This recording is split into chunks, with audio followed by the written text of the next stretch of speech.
കഥാസരിത് സാഗരം എന്ന ഈ യൂട്യൂബ് ചാനലിലേക്ക് ഏവർക്കും ഹൃദ്യമായ സ്വാഗതം. ഇന്ന് പറയുന്നത് ഹനുമാന്റെ ശ്രീരാമഭക്തിയുടെ കഥയാണ്. നമുക്ക് കഥയിലേക്ക് കടക്കാം. ഹനുമാന്റെ നെഞ്ചു പിളർന്നാൽ ശ്രീരാമനും സീതാദേവിയും.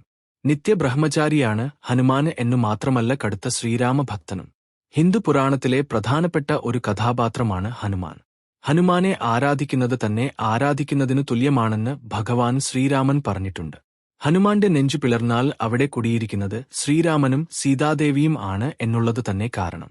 നിത്യബ്രഹ്മചാരിയാണ് ഹനുമാന് എന്നു മാത്രമല്ല കടുത്ത ശ്രീരാമഭക്തനും. ഹിന്ദു പുരാണത്തിലെ പ്രധാനപ്പെട്ട ഒരു കഥാപാത്രമാണ് ഹനുമാൻ. ഹനുമാന്റെ അധികമാർക്കും അറിയാത്ത ചില കാര്യങ്ങൾ.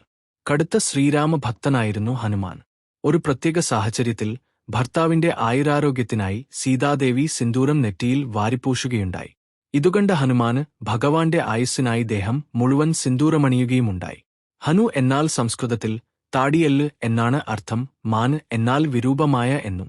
ഇതു രണ്ടും ചേർന്നാണ് ഹനുമാൻ എന്ന പേര് വന്നത്.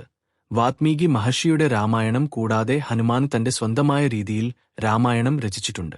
വാത്മീകി മഹർഷി പിന്നീട് ഹനുമാന്റെ സഹായത്തോടു കൂടിയാണ് രാമായണം എഴുതിത്തീർത്തത്. ഹനുമാനും ഭീമനും സഹോദരന്മാരാണ്. കാരണം ഭീമനും ഹനുമാനും വായുപുത്രന്മാരാണ് എന്നതുതന്നെ. സീതാദേവി ഹനുമാന് നൽകിയ വിലപിടിച്ച സമ്മാനം ഹനുമാൻ നിരസിക്കുകയുണ്ടായി. മാത്രമല്ല തന്റെ ഹൃദയത്തിലാണ് ഇരുവർക്കും സ്ഥാനമെന്ന് കാണിച്ച് നെഞ്ചു പിളർന്ന് കാണിച്ചെന്നാണ് ഐതിഹ്യം. ഹനുമാന് 108 പേരുകളാണ് ഉള്ളത്. ഹനുമാൻ, വായുപുത്രൻ, പവനപുത്രൻ തുടങ്ങിയവ അതിൽ ചിലത് മാത്രം. പവനപുത്രന് ആണ് ഹനുമാൻ. ശിവന്റെ അനുഗ്രഹവും ശക്തിയും ഒത്തുചേർന്നിരിക്കുന്നത് ഹനുമാനിലാണെന്നാണ് വിശ്വാസം. വീഡിയോ ഇഷ്ടപ്പെട്ടുവെങ്കിൽ ഒന്ന് ലൈക്ക് ചെയ്യുക. ചാനൽ ഒന്ന് സബ്സ്ക്രൈബ് ചെയ്യുക. നോട്ടിഫിക്കേഷൻ ബെൽ ബട്ടൺ ഓൾ എന്ന് ഓൺ ചെയ്തു വെക്കുക. നിങ്ങളുടെ അഭിപ്രായങ്ങൾ കമന്റ് ആയിട്ട് അറിയിക്കുക. മറ്റുള്ളവരിലേക്ക് ഈ അറിവ് എത്തിക്കുന്നതിനായിട്ട് ഈ വീഡിയോ ഒന്ന് ഷെയർ ചെയ്തു കൂടി കൊടുക്കുക. നിങ്ങളുടെ പ്രോത്സാഹനം പ്രതീക്ഷിച്ചുകൊണ്ട് ഇന്നത്തെ വീഡിയോ നിർത്തുന്നു.